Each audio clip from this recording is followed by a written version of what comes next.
বিসমিল্লাহির রহমানির রহিম। আলহামদুলিল্লাহ ওয়াসসালাতু ওয়াসসালামু আলা রাসূলিল্লাহ। আম্মা বা'দ। আল্লাহুম্মা লা সাহলা ইল্লা মা জাআলতাহু সাহলা ওয়া আনতা জাইলুল হাজনি ইযা শি'তা সাহলা। আল্লাহুম্মা সাহ্হিল ইয়া হাইয়্যু ইয়া কাইয়্যুম ইয়া যাল জালালি ওয়াল ইকরাম। আলহামদুলিল্লাহ, আল্লাহ রাব্বুল আলামিনের রহমতে আমরা একটা উত্তম কাজে একত্রিত হয়েছি। আল্লাহ রাব্বুল আলামিন আমাদেরকে উত্তম কাজ করার তৌফিক দান করুন এবং আমাদের আমলগুলোকে কবুল করে নিন, আমিন। দার্সের বিষয় হচ্ছে উসুলুল ফিকহ। উসুলুল ফিকহের ছোট্ট একটি কিতাব আল ওয়ারাকাত। এই কিতাব দিয়ে আমরা শুরু করতেছি। এর চেয়েও ছোট কিতাব ছিল, কিন্তু এই কিতাব দিয়ে শুরু করার একটা বড় কারণ হচ্ছে কিতাবটা পুরাতন এবং আলেমদের কাছে এর কবুলিয়াত। ঠিক আছে। গত কয়েক দার্সে আমরা উসুলুল ফিকহের কয়েকটি গুরুত্বপূর্ণ জিনিস নিয়েছি, যে উসুলুল ফিকহ কি, উসুলুল ফিকহ জিনিসটা কি, উসুলুল ফিকহ কেন আমরা পড়বো, উসুলুল ফিকহ কেন আমাদের পড়ার দরকার, উসুলুল ফিকহ পড়ার ফায়দা কি, এবং উসুলুল ফিকহ দিয়ে আমাদের কি উপকার হবে। এবং উসুলুল ফিকহ শিখতে হলে আরবির যে গুরুত্ব অনেক বেশি, সেটাও আমাদের দার্সগুলোতে ছিল। কারণ আমরা দেখতেছি যে উসুল ফিকহের একদম প্রথম যে দার্সগুলো আমরা নিচ্ছি সেখানেই হচ্ছে আরবি নিয়ে অনেক কথাবার্তা আছে, আরবি আরবি ভাষা সম্পর্কিত অনেক কথাবার্তা আছে। কেননা কোরআন এবং সুন্নাহ হচ্ছে লুগা আরবিয়াতে আল্লাহ রাব্বুল আলামিন যে ভাষাতে আমাদেরকে আমাদের শরিয়া দিয়েছেন, যে লুগা আরবিয়া। তো আরবি ভাষা শরীয়ত বোঝার জন্য অনেক গুরুত্বপূর্ণ, শরীয়ত বোঝার জন্য অনেক গুরুত্বপূর্ণ। তো কারো যদি আরবি ভাষায় কমতি থাকে তাহলে অবশ্যই তার শরীয়তের বুঝেও কমতি থাকাটা স্বাভাবিক। ঠিক আছে, কমতি থাকাটা স্বাভাবিক। সেজন্য যে ভাইরা আছেন, প্রত্যেক দার্সের শুরুতেই কথাগুলো বলি যে আপনারা সবাই আরবি শেখার প্রতি যত্নবান হন, মানে আরবি শিখেন। হতে পারে সেটা আমাদের এই প্ল্যাটফর্মে যে আরবি দার্স আছে তার মাধ্যমে, অথবা এর বাইরে যে কোনো ভাবে। মোট কথা, আরবি শিখতে হবে। আরবি শিখলে আপনি কোরআনের যে রূহ, কোরআনের যে আসল কথাবার্তা, এগুলো বুঝতে পারবেন। এটা আরবি শেখার আগ পর্যন্ত বোঝা সম্ভব না। তর্জমা করে বোঝা যায়, কিন্তু সরাসরি আরবি বুঝতে পারা আর তর্জমা করে বোঝা অনেক পার্থক্য। ঠিক আছে। তো ভাইদের কাছে অনুরোধ থাকবে যে আপনারা ইনশাআল্লাহ সবাই আরবি ভাষা শিক্ষার বিষয়ে মনোযোগী হবেন। আল্লাহ রাব্বুল আলামিন কবুল করুন। গত দার্সে আমাদের বিষয় ছিল হচ্ছে আরবি যে শব্দ, এই শব্দের অর্থ সম্পর্কে, আকসামুল কালাম, যে কালাম অর্থ কি, কালাম কাকে বলে, আরবি শব্দ কি, আরবি কথা কি, এগুলো। এর কারণ যে আমাদের কোরআন সুন্নাতে যা আছে সব হচ্ছে আল্লাহ এবং আল্লাহ রসুলের কালাম। তো আমরা যদি কালাম জিনিসটা কি তাই যদি না বুঝি, তাহলে আমরা কোরআন সুন্নাহ বুঝতে পারবো না। ঠিক আছে। আমি তো সম্ভবত অফ করে রাখছিলাম। আচ্ছা। তো আহ, এরপরে আমাদের এই সপ্তাহের দার্স হচ্ছে আল আমর অথবা আদেশ। আমরা যে বলি যে আল্লাহ রাব্বুল আলামিন আদেশ দিয়েছেন, রাসূলুল্লাহ সাল্লাল্লাহু আলাইহি ওয়াসাল্লাম আদেশ দিয়েছেন, এটা হচ্ছে সেই আদেশ। কোন ধরনের শব্দগুলোকে আদেশ বলা হবে, কোন আদেশটা কোন ক্ষেত্রে ব্যবহার হবে। ঠিক আছে। আমর মানে কি, আদেশ। কোন শব্দগুলোকে আদেশ বলা হবে, বা আদেশ আমরা কিভাবে বুঝতে পারবো কোন ধরনের শব্দকে আদেশ বলা হয়। একটা যদি আদেশ আসে, তাহলে সেই আদেশটা আমাদেরকে কিভাবে পালন করতে হবে, কখন পালন করতে হবে, কয়বার পালন করতে হবে, এগুলো। ঠিক আছে, এগুলো নিয়ে হচ্ছে এই আলোচনা। এর সাথে আরো থাকবে আল্লাহ রাব্বুল আলামিন যদি একটা আদেশ দেয়, আদেশটা কাদের উপর প্রযোজ্য হবে, সবার উপর প্রযোজ্য হবে কিনা, একজন পাগল ব্যক্তি সেই আদেশের অন্তর্ভুক্ত থাকবে কিনা। এগুলো হচ্ছে আহ এই আলোচনার মূল উদ্দেশ্য। ঠিক আছে। তাহলে আমরা প্রথমে একটু আরবিটা পড়ে নিই। আল আমর ওয়াল আমরু ইস্তিদাউল ফি'লি বিল কওল মিম্মান হুয়া দুনাহু আলা সাবিলিল উজুব ওয়া সিগাতুহু ইফআল ওয়া হিয়া ইনদাল ইতলাqi ওয়াত তাজাররুদি আনিল কারিনাতি তুহমালু আলাইহি ইল্লা মা দাল্লা আদ-দালিলু আলা আন্না আল-মুরাদ মিনহু আন-নাদবু আও আল-ইবাহা ওয়া লা ইয়াক্তাদি at-তাকরার আলা as-sahih ইল্লা মা দাল্লা আদ-দালিলু আলা qasdi at-তাকরার ওয়া লা ইয়াক্তাদি al-ফawর ওয়াল আমরু বিইজাদি al-ফি'লি আমরুন বিহি ওয়া বিমা লা ইয়াতিম্মু al-ফি'লু ইল্লা বিহি কাল আমরি বিস-সালাতি আমরুন বিত-তাহারাতিল মুআদ্দিয়াতি ইলাইহা ওয়াইদা ফাইলা ইয়াখরুজুল মা'মুরু আনিল উহদা। ঠিক আছে। আচ্ছা, তাহলে আমরা প্রথমে দেখি আমর বলতে কি বোঝাচ্ছে। ওয়াল আমরু ইস্তিদাউল ফি'লি বিল কওল, যে কথার মাধ্যমে কোনো আদেশ দেওয়াকে আমর বলে। ধরেন আপনি একটা অফিসে চাকরি করেন, এখন আপনার বেতন বাড়ানো দরকার। তখন আপনি আপনার বসকে যা বললেন, বস আমার বেতনটা বাড়িয়ে দেন। এটা আদেশ কিনা? মেসেজ ওপেন করা আছে না, মেসেজে বলতে পারেন। যদি কেউ, এটা কি আদেশ? ভাই চাকরি থাকবে যদি কেউ বসরে অর্ডার করে, তাহলে আদেশের ইংলিশ কি? অর্ডার। ধরেন যে আমরা আল্লাহকে বলতেছি, আল্লাহ আপনি আমাদের রিজিক বৃদ্ধি করে দিন, এটা কি আদেশ? আদেশ কিনা এটা? আচ্ছা, অনুরোধ একজন বলছেন, মাশাআল্লাহ, অনুরোধ। আচ্ছা, ধরেন আমি আমার সন্তানকে বললাম, ধরেন যে আমার সন্তানের নাম হচ্ছে আহমদ, বললাম যে আহমদ আমাকে এক গ্লাস পানি এনে দাও, এটা আদেশ কিনা? জি, এটা আদেশ। এখন আপনার কাছে আমার প্রশ্ন যে সবগুলোতেই তো আমি করতে বলতেছি কোনো একটা কাজ, আপনি কোনো একটাকে বলতেছেন আদেশ, কোনো একটাকে বলতেছেন অনুরোধ, কারণটা কি? নাকি নিজের মন মতো যা ইচ্ছা তা বানাই দিবেন, যে হুজুরা যেভাবে ইচ্ছা সেভাবে নিজেদের মন মতো ইসলাম ব্যাখ্যা করে? আচ্ছা, মাইক ওপেন করে দেই, কেউ যদি বলতে চান তাহলে হাত তুলবেন। মানে প্রশ্নটা হচ্ছে যে আমরা এখানে দেখলাম যে আমরা কাজ করতে বলতেছি, কিন্তু কোন কাজকে আমরা বলতেছি আদেশ, কোন কাজকে বলতেছি অনুরোধ, এর কারণটা কি?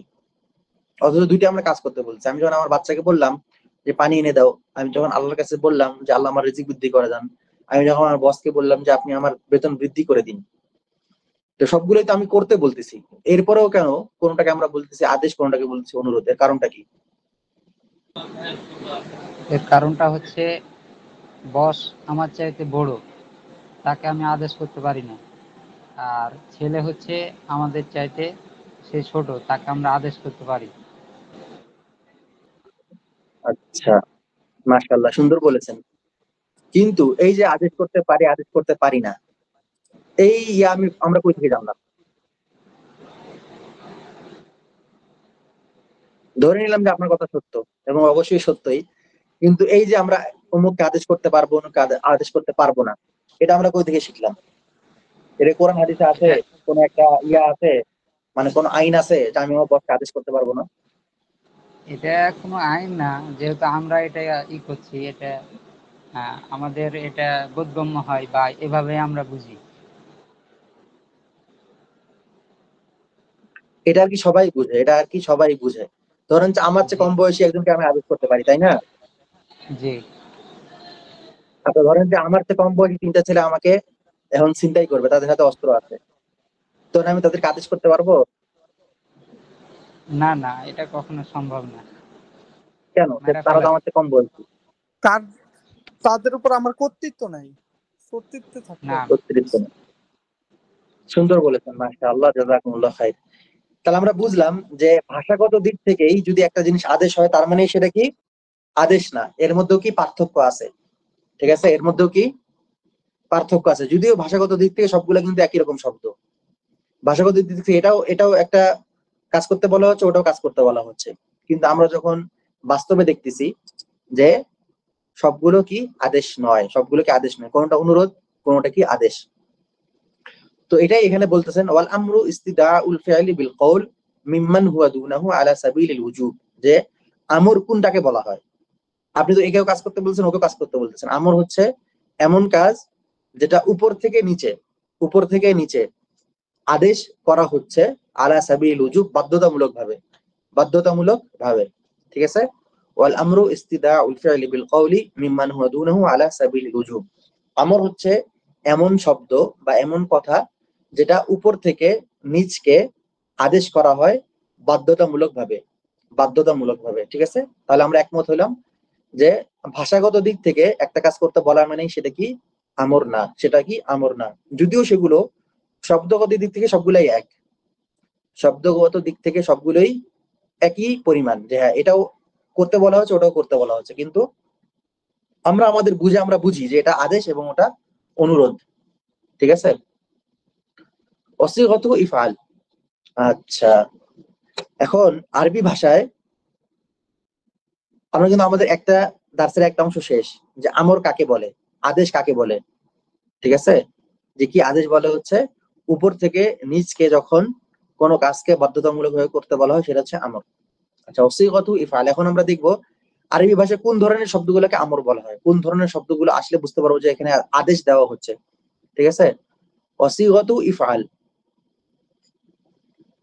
অসিগত ইফআল অর্থাৎ ইফআল এই টাইপের শব্দগুলো, যেরকম ইদরিব মানে তুমি প্রহার করো।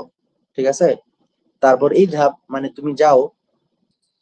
আচ্ছা, এখানে বলেছে কি ওয়াসিগাতু ইফআল, ইফআল এটা হচ্ছে কি সিগা, যেরকম আকিমিস সালাহ। ইনশাআল্লাহ আমরা এই যে পরিবর্তনগুলো, মানে এই যে সিগা মানে কি, আরবি ভাষার এক ধরনের শব্দ, শব্দ ধরনকে বলতে বোঝায় সিগা, ঠিক আছে। আমাদের সামনে কি আছে, ইফআল। তো এই ধরনের যতগুলো শব্দ আসবে, ঠিক আছে, এগুলোকে বলা হচ্ছে কি আমর, এগুলোকে বলা হচ্ছে কি আমর। আমরা যেহেতু এখনো আরবি ভাষাতে পারদর্শী নই, তাই আপাতত এটা নিয়ে খুব বেশি আলোচনা করব না, এটা নিয়ে খুব বেশি আলোচনা করব না। কিন্তু আমাদের যেটা বুঝতে হবে সেটা হচ্ছে যে আরবি ভাষায় এক ধরনের শব্দ আছে, যে ধরনের শব্দ আসলে সেটাকে আমর বলা হবে, ঠিক আছে, সেটাকে আমর বলা হবে। এখানে সিগা একটা দিছে ইফআল, ইফআল বা এই ধরনের যে শব্দগুলো আছে সেটাকে আমর বলা হবে। এরপর আসি, ধরেন আল্লাহ রাব্বুল আলামিন বলতেছে যে কুতিবা ইয়া আইয়ুহাল্লাযিনা আকিমুস সালাহ, আমরা বুঝতেছি এটা কি আদেশ দিবেন, তাই না? আকিমুস সালাহ, তার মানে কি এখানে আল্লাহ রাব্বুল আলামিন আদেশ দিয়েছেন, তাহলে আমাদের কি করতে হবে, সালাত কায়েম করতে হবে, তাই না? সালাত কায়েম করতে হবে। হাদিসে আছে রাসূলুল্লাহ সাল্লাল্লাহু আলাইহি ওয়াসাল্লাম বলতেছেন সুমু, যে তোমরা রোজা থাকো, এখানে আদেশ দিয়েছেন, অতএব আমাদেরকে রমজান মাসে সিয়াম থাকতে হবে। ওয়া আতু হাক্কাহু ইয়াওমা হাসাদি, আল্লাহ রাব্বুল আলামিন বলতেছেন যেদিন তোমরা ফসল কাটবে সেদিন সেটার যাকাত আদায় করে দাও। তার মানে আমরা যেদিন আমরা ফসল উত্তোলন করবো সেদিন আমাদেরকে কি ফসলের যাকাত আদায় করতে হবে, তাই না? তারপর আছে হাদিস আছে যে হজ্জু, তোমরা হজ করো, তার মানে আমাদেরকে হজ করতে হবে।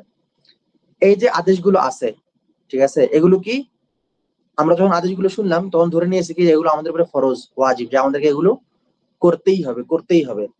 কিন্তু কোরআন সুন্নাতে যত আদেশ আছে সবগুলোই কি আমাদের জন্য ফরজ ওয়াজিব কিনা? মাইক খুলে দিয়েছি, আপনারা নিজে থেকে বলেন যে কোরআন হাদিসে, কোরআন সুন্নায় যত ধরনের আদেশ আছে সবগুলোই আমাদের জন্য ওয়াজিব বা ফরজ কিনা?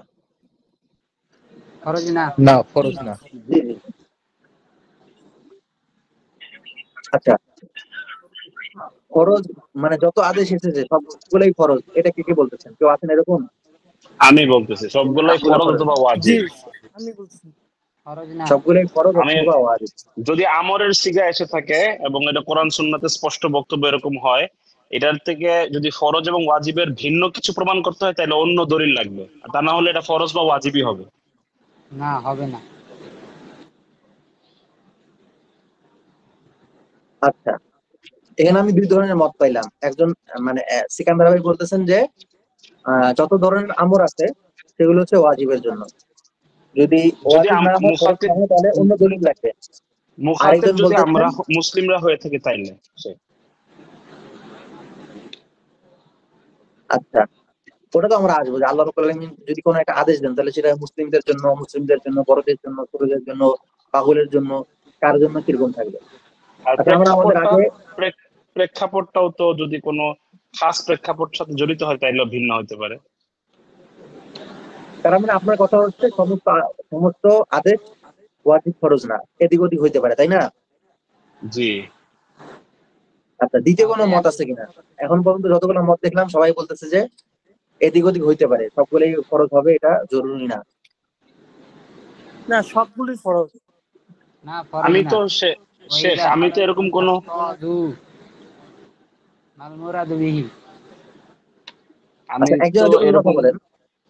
আচ্ছা, আমি তো এরকম কোনো উদাহরণ নিজেকে মনে করাইতে পারতেছি না যেখানে আমরের কথা বলছেন কিন্তু এটা ফরজ বা ওয়াজিব ছাড়া অন্য কিছু যেমন হবে। একটা আয়াত আছে, ওয়াইদা হালালতুম ফাসতাদু, ফাসতাদু হাযা আমরুন ওয়ালাকিন উরিদা বিহি আল ইস্তিহবাব। ইস্তেহবাব না, এটা আছে। আচ্ছা ঠিক আছে, এক মিনিট। ভাইরা এরপরে যখন ইনশাল্লাহ মাইক খুলে দেওয়া হবে তখন চেষ্টা করবেন আগে হাত তুলতে, তারপর সবাই উত্তর দিতে, তাহলে আর কি জিনিসটা বিশৃঙ্খলা হবে না, সবাই আলাদা আলাদা বলতে পারবেন, সবাই আর কি আমরা এখানে অংশগ্রহণ করতে পারবো আর কি। ঠিক আছে, তাহলে আমরা দেখি এখানে যে কয়টা মত আসছে আর কি ভাইদের কাছ থেকে। কিছু হচ্ছে যে কি যদি আদেশ আসে তাহলে সেটা ওয়াজিব, মেসেজে আসছে যে হ্যাঁ যা আদেশ হিসেবে সব ফরজ। আর কিছু ভাইদের আসছে যে যদি আদেশ এসে থাকে সেটা এদিক ওদিক হইতে পারে, হতে পারে সেটা ফরজ, হতে পারে সেটা ফরজ নয়। ঠিক আছে? আচ্ছা, আমাদের এক ভাই হাত তুলেছেন, মাহবুবুর রহমান ভাই। জি ভাই, বলেন। আসসালামু আলাইকুম জি, ওস্তাদ। ওই যে ওয়ালাইকুম আমার কথা আসসালাম। হলো ওই আয়াতের কথা বলতে চাইতেছিলাম ওস্তাদ, ওই যে ইয়া আইয়ুহাল মুযাম্মিলু কুমিল লাইলা ইল্লা কলিলা, যে রাসূল সাল্লাল্লাহু আলাইহি আল্লাহ সুবহানাহু ওয়া তাআলা যে নামাজের জন্য আর কি কথা বলার বলতেছেন, জন্য নামাজের জন্য, বাট ওটা তো আমাদের জন্য আর কি ইয়া না, কিন্তু রাসূল সাল্লাল্লাহু আলাইহি ওয়াসাল্লামের জন্য ওটা আপনার অ্যাপ্লিকেবল ছিল, এটা বলতে চাইতেছিলাম। জি জি, জাযাকাল্লাহ খাইর।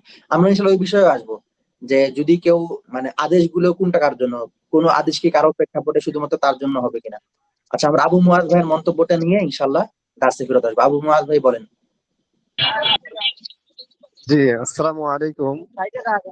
ওয়ালাইকুম আহ, আসসালাম। আমার আসলে সবখানে আদেশ আসলেই ফরজ হয় না, কারণ আমর আল আমরুলিল উজুব, আবার কোথাও আছে আল আমরুলিল ইবাহাত। তো এটা ক্ষেত্র বিশেষ দেখতে হবে কোথায় উজুব আর কোথায় ইবাহাত মুবাহ হয়, সেটা দেখার বিষয় আছে। তো যেমন কি বলে ফাস্তাদু, যেটা আয়াতে যে অংশটা আছে পুরোটা আমি রাস্তায় আছি যে আমি বলতে পারতেছি না পুরোটা আয়াতটা।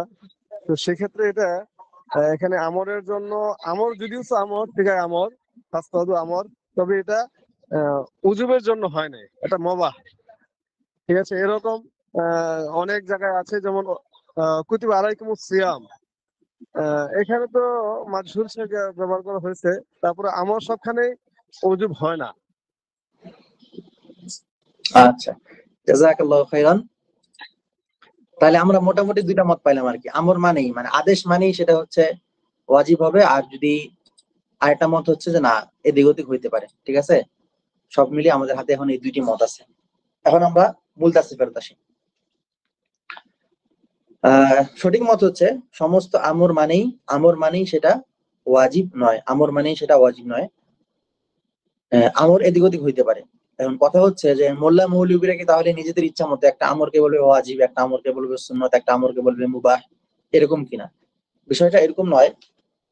এখানে অনেক ধরনের দলিল আছে। আমরা যেহেতু একদমই উসুলুল ফিকহের প্রথম দিকে আছি, সেই জন্য আমরা এই আলোচনাটা খুব বেশি লম্বা করবো না, যে কোন ধরনের শব্দ আসলে সেগুলো আমর হিসেবে বিবেচিত হবে। এখানে আমরা শুধু একটা ধরনের শব্দ বলছি, যে ফেল আমর, যে আদেশ সূচক যদি কোনো ভার্ব আসে তাহলে সেটা আমরা আমর হিসেবে গ্রহণ করব। এছাড়া আরো অনেক ধরনের শব্দ আছে যেগুলো আমরা ইনশাআল্লাহ আরো সামনে নিব। আমাদের প্রথম উদ্দেশ্য হচ্ছে যে উসুল ফিকহের যে বিষয়গুলো আছে আমভাবে এই বিষয়গুলোর উপর দিয়ে একবার চলে যাওয়া, একবার এই বিষয়গুলো আমভাবে নেওয়া, এরপর ইনশাআল্লাহ আমরা অ্যাডভান্স লেভেল আরো ভালো করে নিব। ঠিক আছে? ধর আমাদের দার্সের যে বিষয়টা আমর মানে কি উজুব কিনা, আমি প্রথম দিন একটা উদাহরণ দিয়েছিলাম যে মাশাআল্লাহ ভাইরা আজকে কয়েকজন এই আয়াতটা আবার বলছেন, ওয়াইদা হালালতুম ফাসতাদু, যেখানে বলা আছে যে তোমরা যদি ওমরা যখন শেষ করবা, ওমরা এবং হজ যখন শেষ করবা, ঠিক আছে, ওয়াইদা হালালতুম, তারপর যখন তোমরা হালাল হয়ে যাবা তখন তোমরা কি করো, ফাসতাদু, তখন তোমরা কি করো, যে শিকার করো। এখানে কিন্তু আল্লাহ রাব্বুল আলামিন আদেশ করতেছেন ওয়াইদা হালালতুম ফাসতাদু। কিন্তু আমার মনে হয় না আপনারা কোনো এক আলেমের কাছে আজকে পর্যন্ত শুনেছেন যে হজ উমরা শেষ করার পরে শিকার করা বাধ্যতামূলক বা শিকার করা ফরজ। ঠিক আছে? তো আমরা আগে সমাধানে আসি। যে সমাধান হচ্ছে যে সমস্ত আমর উজুব না, সমস্ত আমর কি আদেশ মানে সেটা ওয়াজিব না, এটা এদিকে হতে পারে ওদিকে হতে পারে। তো এখানে আমাদের লেখক কি বলতেছেন, জুয়াইনি রাহিমাহুল্লাহ, ওয়াহিয়া ইনদাল ইতলাকি ওয়াত তাজাররুদি আনিল কারিনাতি তুহমালু আলাইহি ইল্লা মা দাল্লাত দালিলু আলা আন্নাল মুরাদ মিনহু নাদবু আও আল ইবাহা। ঠিক আছে? যে আমর যখন আমাদের সামনে আসবে, যখন কোনো একটা আদেশ আমাদের সামনে আসবে, ঠিক আছে, তখন সেটা যদি তার অন্য কোনো দলিল সংযুক্ত না থাকে তার সাথে, মানে ওই আদেশটার সাথে যদি অন্য কোনো দলিল সংযুক্ত না থাকে, অন্য কোনো কারণ উল্লেখ না থাকে, তাহলে সেটা কি ওয়াজিব হিসেবে গ্রহণ করতে হবে। যে আল্লাহর উপরে আদেশ দিচ্ছে তার মানে খালাস, এটা ওয়াজিব। কিন্তু যদি অন্য কোনো দলিল প্রমাণ করে যে না এটা ওয়াজিব না, এটা হয় মুস্তাহাব অথবা মুবাহ, তাহলে সেটা মুস্তাহাব অথবা মুবাহ হবে। ঠিক আছে? তো ওয়াইদা হালালতুম ফাসতাদু, এটা কেন, যে হজ উমরার পরে যে আয়াতটা আছে যে তোমরা হালাল হইলে হজ উমরা শেষ করার পরে স্বীকার করতে হবে, এটাকে কেন আমরা ওয়াজিব বলতেছি না বা ফরজ বলতেছি না? এটাকে আমাদের মন করা না, শরীয়তের এখানে মূলনীতি আছে। মূলনীতিটা হচ্ছে যে ওয়াইদা হালালতুম ফাসতাদু, আমরা যারা হজ উমরা করেছি বা অনেকেই জানবেন এখানে যে হজ উমরা করার সময় কোনো ধরনের শিকার করা নিষেধ। হজ উমরা করার সময় কোনো ধরনের শিকার করা নিষেধ। জিনিসটা বোঝার চেষ্টা করেন, এখানে কিন্তু হজ উমরা করার পরে শিকার করতে আদেশ দিচ্ছেন আল্লাহ রাব্বুল আলামিন। হজ বা উমরা করার আগে শিকার করার হুকুমটা কি ছিল, যে আমি আজকে চাইতেছি কি এমন জায়গায় যাব যেখানে বন্য প্রাণী আছে, বন্য প্রাণীদেরকে আমি শিকার করব। এটার হুকুমটা কি আগে আপনাদের কাছে শুনি। হ্যাঁ না বলতে পারেন যে হয় এটা হারাম, নাহলে এটা ফরজ, নাহলে এটা জায়েজ জিনিস। আচ্ছা, আমাদের শামীম রেজা ভাই অনেকক্ষণ হাত তুলছেন। জি ভাই বলেন। ইহরাম অবস্থায় এটা জায়েজ নাই, হারাম। ইহরাম বাইরে আচ্ছা, যে এহরাম অবস্থা হারাম। আমার প্রশ্ন হচ্ছে যে এহরাম অবস্থা হারাম আমরা সবাই জানি, স্বাভাবিক অবস্থায় কি? স্বাভাবিক অবস্থায় এটা হালাল। আচ্ছা, হালাল মানে করা যাবে, যার ইচ্ছা করবে, করলে কোনো গোনা নাই, না করলে কোনো মানে করলে কোনো সওয়াবও নাই, গোনা নাই, না করলে কোনো সওয়াব নাই, গোনা নাই। এটাকে জি, শরীয়তের পরিভাষায় বলে মুবাহ। শরীয়তের পরিভাষায় কি মুবাহ। বলে? মুবাহ। তাহলে আমাদের শরীফুল ইসলাম ভাই হাত তুলেছেন। আসসালামু আলাইকুম। ওয়ালাইকুম আসসালাম ওয়া রাহমাতুল্লাহ। স্বাভাবিক অবস্থায় এটা হালাল এবং জায়েজ। জি, জাযাকাল্লাহু খাইরান। আচ্ছা, আমরা একটা উদাহরণ দিতে চাচ্ছি, ওইরা হালালতুম ফাসতাদু। এখানে আল্লাহ রাব্বুল আলামিন হজ উমরা করার পরে আহ, শিকার করার আদেশ দিচ্ছেন কেন, কিন্তু এই আদেশটাকে কেউ মুস্তাহাবও বলে নাই, কেউ ফরজও বলে নাই। কারণটা কি, তাই না? আমরা এই উদাহরণে ছিলাম। তো এখানে আমরা দেখলাম যে শিকার করাটা একটা সময় নিষিদ্ধ। শিকার করাটা কি একটা সময় নিষিদ্ধ? ওই সময়ের আগে কি ছিল? জিনিসটা জায়েজ ছিল, মুবাহ ছিল। কিন্তু আমরা যখন হজ উমরা করব, ঠিক আছে, সেই সময় শিকার করার হুকুম কি হয়েছে? হারাম হয়েছে, তাই না? তারপর আবার আল্লাহ রাব্বুল আলামিন আদেশ দিচ্ছে। তো এখানকার কয়েদাটা হচ্ছে যে কোনো জিনিস যদি দেখতে হবে নিষেধের পরে আদেশ আসছে, নিষেধের পরে কি আদেশ এসেছে। এটা লিখে নিতে পারেন যে কেউ, যে নিষেধের পরে যদি আদেশ আসে তাহলে নিষেধের পূর্বে সেটার হুকুম যা ছিল নিষেধের পর্ব তা হুকুম হবে। এখানে আমাদের স্বীকার করাটা কি এমনি মুবাহ, যে করতে পারে, করতে পারে, যেখানে স্বীকার করা যায় সেখানে যাবে, স্বীকার করবে, কোনো নিষেধাজ্ঞা নাই, ঠিক আছে, সে স্বীকার করতে পারবে, আলহামদুলিল্লাহ। তারপর আল্লাহ রাব্বুল আলামিন নির্দিষ্ট একটা সময়ের জন্য শিকারটাকে নিষেধ করছেন, যে যতই জায়েজ হোক, যদি তোমার সামন দিয়া সবচেয়ে লোভনীয় একটা হরিণও যায় তাও তুমি স্বীকার করতে পারো না। যদি করো তাহলে তোমাকে এটা হারাম কাজ হবে, এই জন্য তোমাকে তওবা করতে হবে, এই জন্য তোমাকে কাফারা আদায় করতে হবে। তারপর আবার আল্লাহ রাব্বুল আলামিন সেটা করতে আদেশ দিয়েছেন। তো এখানে কি হবে, যে নিষেধের পূর্বে আদেশটা যেরকম ছিল, মানে নিষেধের পূর্বে স্বীকার করার হুকুম যা ছিল, নিষেধের পরে যখন আদেশ দেওয়া হয়েছে তখন হুকুমটা সেম হবে, ঠিক আছে। আমাদের এই উদাহরণটা নেওয়া হইলো আর কি। এখন ইনশাআল্লাহ সবার সামনে এটা ওয়াদেহ, স্পষ্ট, যে সমস্ত আমার মানে আমরা যে জন্য এই পৃষ্ঠটা নিয়ে এত লম্বা একটা উদাহরণ নিলাম, সেটা কি, যে একটা আদেশ আসা মানেই সেটা কি ওয়াজিব বা ফরজ নয়, ওয়াজিব বা ফরজ নয়। যে কোনো একটা আদেশ যদি আসে মৌলিকভাবে সেটা ওয়াজিব বা ফরজ হবে, যদি না তার অন্য কোনো দলিল থাকে যেটা তাকে কি অন্য কিছু দিকে ইঙ্গিত করে। একটা আদেশ যদি আসে তাহলে সেটা কি সাধারণত ফরজ বা ওয়াজিবের জন্যই আসে, যদি না কোনো অন্য কোনো দলিল এটার অন্য কোনো অর্থ প্রদান করে। আমরা একটা উদাহরণ নিলাম, ওয়াইদা হালালতুম ফাসতাদু, ওয়াইদা হালালতুম ফাসতাদু, ঠিক আছে। এরকম আরো অনেক উদাহরণ আছে। ইন্নী নাহাইতুকুম আন জিয়ারাতিল কুবুর আলা ফাজুরুহা ফাইন্নাহা তুযাক্কিরুকুম বিল আখিরাহ, ঠিক আছে, যে যেরকম কবর জিয়ারতের ব্যাপারে নিষেধাজ্ঞা ছিল, তারপর রাসূলুল্লাহ সাল্লাল্লাহু আলাইহি ওয়াসাল্লাম নির্দিষ্ট শর্ত মোতাবেক সেই নিষেধাজ্ঞা তুলে নিছেন। এরকম আরো অনেক কিছু আছে, কোরআনে আছে এবং সুন্নাতে আছে। আমাদের মূল উদ্দেশ্য যে আজকের দার্সে, যে আমর মানে ওয়াজিব, কিন্তু সর্ব অবস্থায় ওয়াজিব না। কোন কোন সময় অন্যান্য দলিলের কারণে আমর ওয়াজিব নাও হতে পারে, আমরটা ওয়াজিব নাও হতে পারে। এরপর আমরা দ্বিতীয় মাসালায় আসি।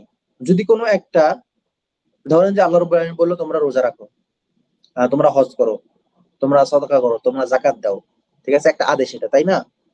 এখন আল্লাহ রাব্বুল আলামিন আদেশ দিলে কি সেটা সাথে সাথে করতে হবে কিনা, আদেশ দিলেই সেটা সাথে সাথে করতে হবে কিনা, এক। দুই, আচ্ছা আমরা এই প্রশ্নটা আগে থাকি যে আল্লাহ রাব্বুল আলামিন একটা জিনিস আদেশ দিছে যে তোমরা রোজা রাখো, সাথে সাথে রোজা শুরু করতে হবে কিনা? আল্লাহ রাব্বুল আলামিন একটা আদেশ দিছে যে তোমরা হজ করো, সাথে সাথে হজ শুরু করতে হবে কিনা, ঠিক আছে। বা ধরেন যে একজন ব্যক্তির সামর্থ্য হয়ে গেছে, যে এখন হচ্ছে কি মাস, এখন কিন্তু শাওয়াল মাস চলতেছে, উদাহরণ দিচ্ছি, যে ধরেন এখন রজব মাস, একজন ব্যক্তির সামর্থ্য হয়ে গেছে কি, এতদিন তার সামর্থ্য ছিল না কিন্তু আজকে তার সামর্থ্য হয়েছে, সে ব্যবসায় মাশাআল্লাহ ভালো লাভ করছে, তার কাছে অনেক টাকা জমা হয়েছে, এখন তার কাছে সামর্থ্য হয়েছে যে সে আলহামদুলিল্লাহ সে হজ করতে পারবে। কি মাস বললাম? শাওয়াল মাস, তাই না? শাওয়াল মাসে তার এই অবস্থা হয়েছে, বা ধরলাম যে রজব মাসে এটা হয়েছে, মানে বছরের মাঝখানে যায় তার এই অবস্থা হয়েছে। তো এখন বছরের মাঝখানে তার উপরে হজ করা ফরজ কিনা? ধরেন যে ধরে নিলাম এটা হচ্ছে মুহররম সফর রজব মাস, রজব মাসের আজকে 15 তারিখ। এখন রজব মাসের আজকে 15 তারিখ, তো আজকের তারিখে এই ব্যক্তির আলহামদুলিল্লাহ কিছু লাভ হয়েছে ব্যবসায়, এখন সে হজ করার সামর্থ্য অর্জন করছে, টাকা পয়সা হয়েছে, শরীর সুস্থ আছে।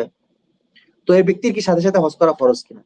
আল্লাহ রাব্বুল আলামিন আদেশ দিয়ে রাখছেন, আল্লাহ রাব্বুল আলামিন একটা আদেশ দিয়েছেন, এখন তোমার সেই আদেশের যা যা শর্ত সব পূরণ হয়েছে, এখন সাথে সাথেই সেই লোককে হজে চলে আসতে হবে কিনা? হ্যাঁ বা না বলে উত্তর দিবেন, ঠিক আছে? আশা করি প্রশ্নটা স্পষ্ট হয়েছে। আমাদের আবু শামিল হাজরা ভাই হাত তুলেছেন। জি বলেন ভাই। জি না, সাথে সাথেই করতে হবে না। কেন? তার মানে তো এক তো নির্দিষ্ট আল্লাহর রাব্বুল আলামিন আদেশ দিছে, ঠিক আছে? দেখেন আল্লাহর রাব্বুল আলামিন তাকে আদেশ দিছে। জি এখন যদিও হজের 6 মাস বাকি আছে, কিন্তু তার সামর্থ্য হয়েছে, সে কি করবে? 6 মাসের খরচ মরচ সহ মক্কায় এসে বসে থাকবে, জি না, এরকম হওয়ার কথা না। জি না। কেন ভাই?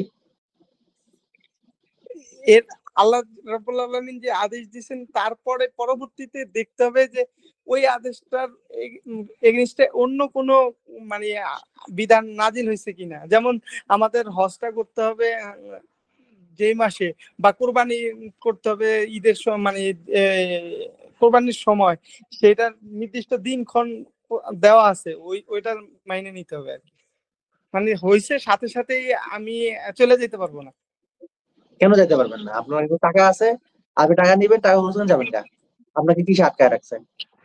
না, যেমন হজের সময় তো জিলহজ মাসের দিকে যাইতে হবে, নির্দিষ্ট সময় দেওয়া আছে।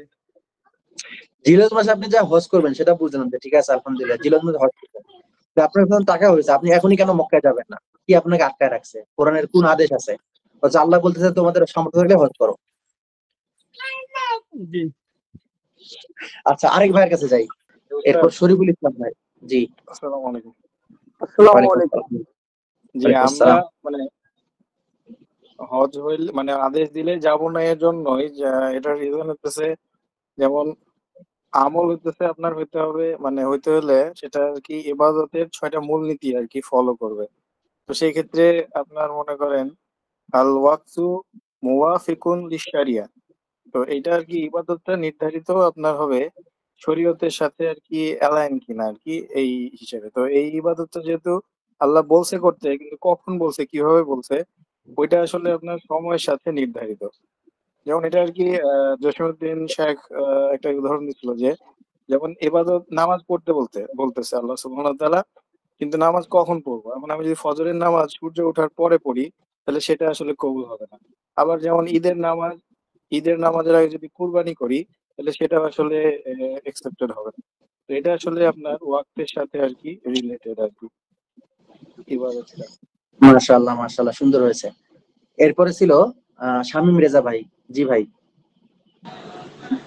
জি বড় ভাই এটা উত্তর দিয়েই দিয়েছে, প্রায় হয়ে গেছে, আর বলার কিছু তার মানে নাই। আপনাদের কথা হচ্ছে যেহেতু এটা একটা সময়ের সাথে সংযুক্ত, জি অতএব নির্ধারিত আহ নির্দিষ্ট সময়ের সাথে রাসূল সাল্লাল্লাহু আলাইহি সাল্লাম ওটা বলে দিয়েছে, ওই নির্ধারিত সময়ের আগে করলে হবে না বা পরে করলেও হবে না। আচ্ছা, আশা করি তাহলে সবার একই, সম্ভবত একই উত্তর, যেহেতু এটা সময়ের সাথে সংযুক্ত, সামর্থ্য হওয়ার পরে যখন সময় হবে তখন যাব, তাই না? এখানে আলেমদের দুইটা মতই আছে, ঠিক আছে, যে আমর দেওয়ার সাথে সাথে সেটা পালন করতে হবে, অথবা সেটা তার সময় অনুযায়ী পালন করতে হবে, সেটা তার সময় অনুযায়ী পালন করতে হবে। এখানে আমাদের মুআল্লিফ রাহিমাহুল্লাহ বলতেছেন ওয়ালা ইয়াক্তাদি তাকরা ওয়ালা ইয়াক্তাদি কি ওয়াত্তাজিল আন করে তাহমিল আলাইহি ইল্লা মা দাল্লা দালিলু আলা মুদমিনু নাদবি আও ইবাহা ওয়ালা তাতাকালা সহিহ ইল্লা মা দাল্লা আলা কাসদ তাকরা ওয়ালা ইয়াক্তাদিল ফাওর, যে ওয়ালা ইয়াক্তাদিল ফাওর অর্থাৎ আহ সেটা আদেশ দেওয়ার সাথে সাথেই পালন করতে হবে এরকম না, সময়ের জন্য অপেক্ষা করতে হবে, সময়ের জন্য অপেক্ষা করতে হবে, ঠিক আছে? যে সেটা আদেশ মূল কথা যে আমাদের যে মাযহাব সেই মাযহাবের অনুযায়ী, বা আমাদের লেখক যে মাযহাবটা ফলো করেছেন সেই মাযহাব অনুযায়ী হচ্ছে আমর আসার সাথে সাথে সেটা করতে হবে এরকম নয়, আমর আসার সাথে সাথে সেটা পালন করতে হবে এরকম নয়। দেখতে হবে সেটার সময়ের সাথে সংযুক্ত কিনা। ধরেন যে আহ একটা ছেলের বয়স 10 বছর, হঠাৎ করে তার সে বালেগ হয়ে গেল, আজকে সে বালেগ হয়ে গেল। বালেগের যে আলামত গুলো আছে ফিকহে বিস্তারিত আছে, সেরকম কোন একটা আলামতের কারণে আমরা বলতে পারলাম সে আজকে বালেগ হয়ে গিয়েছে, তখন তার উপরে এখন কি সালাত ফরজ। ঠিক আছে, সে বালেগ হয়েছে ধরেন সকাল 10টার সময়, তাহলে আমরা তাকে বলবো যে তুমি এখনই সাথে সাথে জোহরের সালাত আদায় করো বা ফজরের সালাত আদায় করো না। যখন সময় হবে, প্রথম সময় যখন আসবে তখন সে সেটা আদায় করবে। দ্বিতীয় আরেকটা মত আছে, ঠিক আছে, যদি মানে আমাদের লেখক রহমানুল্লাহ এখানে শুধুমাত্র ইশারা করছেন যে ওয়ালা ইয়াক্তিদ তাকরু আলা সাহিহ ইল্লা মা দাল্লাত আলা ফাসতাকরু ওয়ালা ইয়াক্তিল ফাওর। এখানে তিনি কথা বলার সময় দুইটা জিনিসের দিকে ইশারা করছেন, যে এটার ভিন্ন মত আছে, কিন্তু আমাদের ইখতিয়ার হচ্ছে যে আমরা চয়েস করছি হচ্ছে, বা আমাদের মত হচ্ছে যে এটা সাথে সাথেই করতে হবে না, সাথে সাথেই করতে হবে না। ঠিক আছে, আরেকটা মাসালা, যে আল্লাহ রাব্বুল আলামিন যদি আদেশ দিয়ে থাকেন তাহলে সেটা বারবার করতে হবে কিনা। যেরকম কোরআনে হজ করতে বলা হয়েছে, উমরা করতে বলা হয়েছে, রোজা রাখতে বলা হয়েছে, যাকাত দিতে বলা হয়েছে, এরকম আরো অনেক আদেশ আছে, যে এটা কি বারবার করতে হবে কিনা, বারবার করতে হবে কিনা। যদি কোনো দলিল থাকে যে দলিল অনুযায়ী বোঝা যায় যেটা বারবার করতে হবে, যেরকম 5 ওয়াক্ত সালাত দলিল আছে যেটা বারবার করতে হবে, তাহলে সেটা বারবার করতে হবে, যে 5 ওয়াক্ত সালাত প্রত্যেকদিন পড়তে হবে। এরকম না যে একদিন একজন পড়ে ফেললো তারপর আর তার না পড়লেও চলবে, এরকম নয়। ঠিক আছে, তাকে প্রতিদিন পড়তে হবে। আবার কিছু ইবাদত আছে যেটা একবার করলেই হয়, যেরকম হজ। হজ মানুষের উপরে ফরজ হওয়ার পরে যদি সে একবার করে তাহলে তার কি হজ আদায় হয়ে গিয়েছে, তাকে আর দ্বিতীয়বার হজ আদায় করতে হবে না। ঠিক আছে, তার আমরা দুইটা মাসালা নিলাম, একটা হচ্ছে যে আদেশ আসার সাথে সাথেই সেটা পালন করতে হবে কিনা, এবং একটা আদেশ বারবার পালন করতে হবে কিনা। একটা আদেশ বারবার পালন করতে হবে কিনা যদি দলিল এরকম থাকে যে সেটা মানে যদি আমরা আমাদের যে আদেশটা এসেছে সে আদেশটার দলিলটা এরকম থাকে যেটা বারবার করতে হবে, তাহলে সেটা কি বারবার করতে হবে। আর যদি আমাদের কাছে আদেশের যে দলিলটা আছে এই দলিলটা এমন থাকে যে না একবার করলেই হবে, তাহলে সেটা কি একবার করলেই হবে। যেরকম আমরা সালাতের উদাহরণ দিলাম প্রথমে, আর দ্বিতীয়ত হচ্ছে হজের উদাহরণ। দ্বিতীয় মাসালাটা ছিল হচ্ছে ওয়ালা ইয়াক্তাদিল ফাওর, যে আদেশ আসার সাথে সাথেই সেটা পালন করতে হবে কি না। দুইটা মত আছে, আমাদের যেটা মত সেটা হচ্ছে কি সাথে সাথেই পালন করতে হবে না, সময় অনুযায়ী পালন করতে হবে।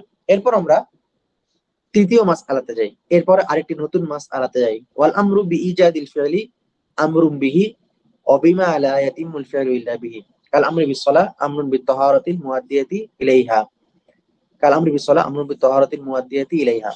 ঠিক আছে, এখানে বলতেছেন যদি কোনো বিষয়ে আদেশ দেওয়া হয়, ঠিক আছে, কোনো বিষয়ে আদেশ দেওয়া হয়, ওই বিষয়টা যা ছাড়া পরিপূর্ণ হবে না সেটাও কি আদেশের অন্তর্ভুক্ত হবে।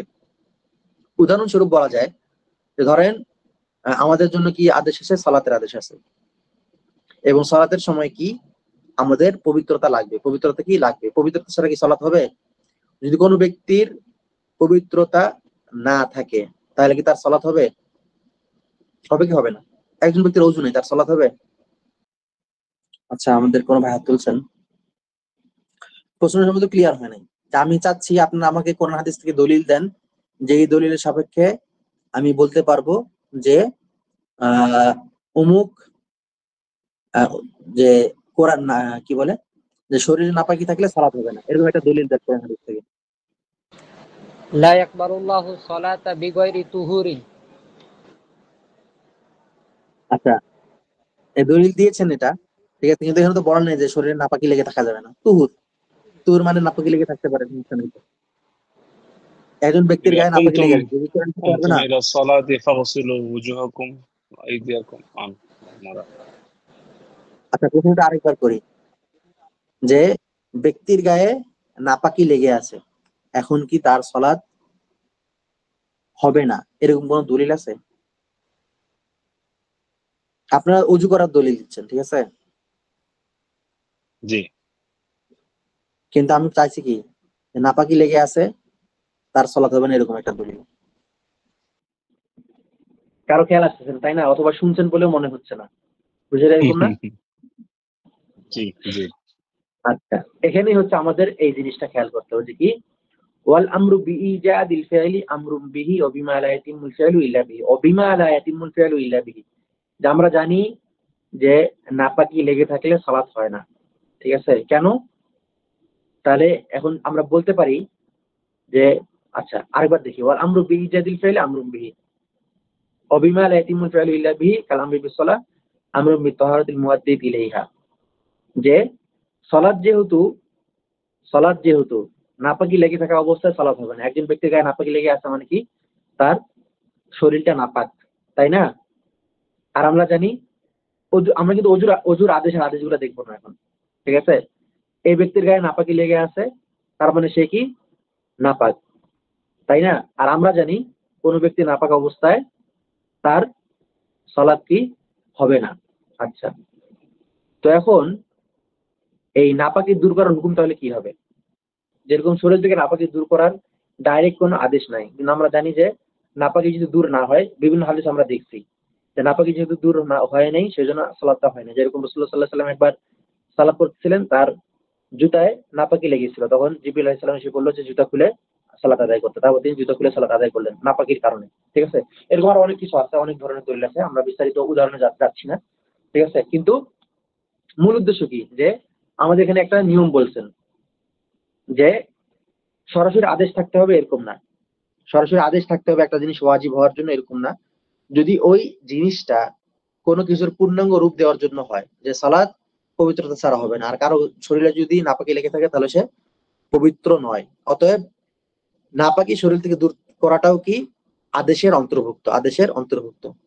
আমি জানি না জিনিসটা বেশি কঠিন করে ফেললাম কিনা, ভাইদের কাছে কি জিনিসটা মানে বুঝে এসেছে কিনা, হ্যাঁ না বলে জানাতে পারেন। এরপর আমরা এর পরের মাসালাতে যাই, মান ইয়াদখুলু ফিল আমরি ওয়ান নাহি ওয়া মান লা ইয়াদখুল। যে আল্লাহ রাব্বুল আলামিন যদি কোনো একটা আদেশ দেন, তাহলে সেই আদেশে কে কে অন্তর্ভুক্ত থাকবে? যে কাফের যারা আছে, আল্লাহ রাব্বুল আলামিন বলছেন আকিমুস সালাহ, তাহলে আমরা একটা কাফের কাছে ধরবো কিনা, এই তুই নামাজ পড়ছ না কেন? বা আল্লাহ রাব্বুল আলামিন পর্দা আদেশ দিছে, আমরা ফেসবুকে যা কমেন্ট করবো কিনা এক কাফের মহিলাদের ইয়াতে কমেন্টে, যে ওই পর্দা করে না কেন, হিজাব কোথায়? ঠিক আছে, বিষয়টা হচ্ছে এরকম। পরের উদাহরণটা দিলাম এই জন্য যে এটা অনেক দেখা যায়। ঠিক আছে, যে দেখা যাচ্ছে একজন ব্যক্তি কাফের, মানুষজন যায় কি তার ছোটখাটো ভুল করতেছে। তখন আমাদের প্রশ্ন হচ্ছে যে আল্লাহ রাব্বুল আলামিন যদি কোনো একটা আদেশ দেন, ইবাদতের আদেশ দেন, যে হজ করার আদেশ দিচ্ছেন, তো আমরা এখন থেকে বুশকে যায় বলবো কিনা, এই বুশ তুই হজ করছস, বলবো কিনা? বা ধরুন যে আল্লাহ রাব্বুল আলামিন যাকাত আদায় করতে বলেছেন, তা আমরা এখন যে অ্যামাজনের মালিক কি জানি নাম, বেজোস না কি জানি নাম, আমরা তাকে যা বলবো কিনা যে তুমি যাকাত আদায় করেছো কিনা? বিষয়গুলো হচ্ছে এরকম যে আল্লাহ রাব্বুল আলামিন যদি কোরআন এবং সুন্নাতে কোনো একটা আদেশ দিয়ে থাকেন, তাহলে সেই আদেশ বা নিষেধটা কাদের উপরে প্রযোজ্য হবে? আল্লাহ রাব্বুল আলামিন যদি চান, ইনশাআল্লাহ আমরা আগামী দার্সে এই বিষয়ে বিস্তারিত কথা বলবো, যে মান ইয়াদখুলু ফিল আমরি ওয়ান নাহি ওয়া মান লা ইয়াদখুল, যে আদেশ নিষেধে কারা অন্তর্ভুক্ত থাকবে এবং কারা আদেশ নিষেধের অন্তর্ভুক্ত থাকবে না, বিইজনিল্লাহি তাআলা। তো আমরা আজকে যে দার্স হলো, এই দার্সে সংক্ষিপ্ত ভাবে নিয়ে নেই কি কি বিষয় নিলাম। বিষয়গুলো ছিল হচ্ছে যে আদেশ কাকে বলে, আদেশ বলে হচ্ছে উঁচু থেকে নিচুকে, যদি কখনো উঁচু স্থান থেকে যদি নিচু স্থানকে, মানে বস তার কর্মীকে, রাসূলুল্লাহ সাল্লাল্লাহু আলাইহি ওয়াসাল্লাম তার উম্মতকে, ঠিক আছে, এরকম যদি উঁচু স্থান থেকে নিচু স্থানের কাউকে কোনো কাজ করতে বলা হয়, তাহলে সেটা কি আদেশ। ঠিক আছে, এর বিভিন্ন সিগা আছে, মানে বিভিন্ন ধরনের শব্দের মাধ্যমে আদেশ প্রকাশ পায়। আমরা শুধু আজকে একটা নিয়েছি, ইফআল, যে আদেশ সূচক ভার্ব। ঠিক আছে, এরপর আমরা কয়েকটা মাসআলা নিয়েছি, যে যদি আদেশ আসে তাহলে সেটা কি সবসময় ওয়াজিবের জন্য নাকি ওয়াজিব ছাড়া অন্য কিছু হতে পারে। দ্বিতীয় মাসআলা ছিল যে আদেশ দিলে সেটা সাথে সাথে পালন করতে হবে কিনা। তৃতীয় মাসআলা ছিল যে আদেশ যদি আসে তাহলে সেটা বারবার করতে হবে কিনা। এরপর একটা মাসআলা ছিল যে কোনো একটা আদেশ যদি অন্য কোনো কারণে পরিপূর্ণ না হয়, তাহলে যেই কারণে পরিপূর্ণ হবে না সেটাও আদেশের অন্তর্ভুক্ত হবে কিনা। তাহলে মোট 4টা মাসআলা আমরা নিলাম। ঠিক আছে, তাহলে মোট আমরা কি 4টা মাসআলা নিয়েছি। তাহলে আজকের দার্স এখানেই। আল্লাহ রাব্বুল আলামিন সবাইকে কবুল করে নিন। সুবহানাল্লাহি ওয়া বিহামদিহি, আশহাদু আল্লা ইলাহা ইল্লাল্লাহু, আস্তাগফিরুকা ওয়া আতুবু ইলাইক। আসসালামু আলাইকুম ওয়া রাহমাতুল্লাহি ওয়া বারাকাতুহু।